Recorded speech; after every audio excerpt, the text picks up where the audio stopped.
जंतर मंतरवरील विद्यार्थी आंदोलनातील कथित लाठीचार्जचा निषेध.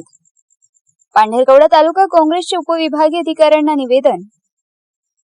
दिल्ली येथील जंतर मंतरवर विविध स्पर्धा परीक्षा व भरती प्रक्रियेशी संबंधित मागण्यांसाठी आंदोलन करणाऱ्या विद्यार्थ्यांवर झालेल्या कथित लाठीचार्जच्या निषेधार्थ पांढरकवडा तालुका काँग्रेस कमिटीच्या वतीने उपविभागीय अधिकारी केळापूर यांना निवेदन देण्यात आले.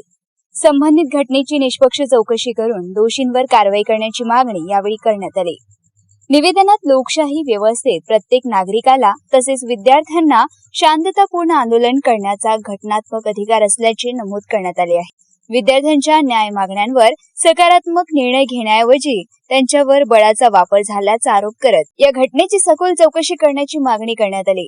तसेच आंदोलनात सहभागी झालेले लोकसभेतील विरोधी पक्षनेते राहुल गांधी यांच्यावरील कथित पोलीस कारवाईची निष्पक्ष चौकशी व्हावी अशी मागणी करण्यात आली.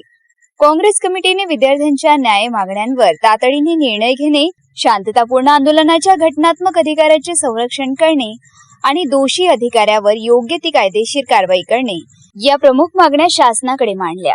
यावेळी तालुका काँग्रेस कमिटीचे अध्यक्ष प्रेमदास राठोड, ज्येष्ठ नेते विजय पाटील, अमर पाटील, मनोज भोयर, शहराध्यक्ष अनिस पोसवाल, बिशन सिंग शिंदो, ॲडव्होकेट अनिल किनाके, डच्चू सोखी, इकराम अली, कुशाल शेंडे, संतोष राऊत, पप्पू रेकुलवार, शंकर चव्हाण, करीम मामू, ठाकरे सर, आयुब शेख, दययंती ठाकरे, निवृत्त मुख्याध्यापक ताजुद्दीन काजी, खाली पटेल, शेषराव जिद्देवार, निलेश उमरे, प्रीतम नारांजे, साहिल मेश्राम यांच्यासह काँग्रेसचे पदाधिकारी व कार्यकर्ते मोठ्या संख्येने उपस्थित होते. मारेगाव वार्ता वाजिद कुरेशी, पांढरकवडा, यवतमाळ.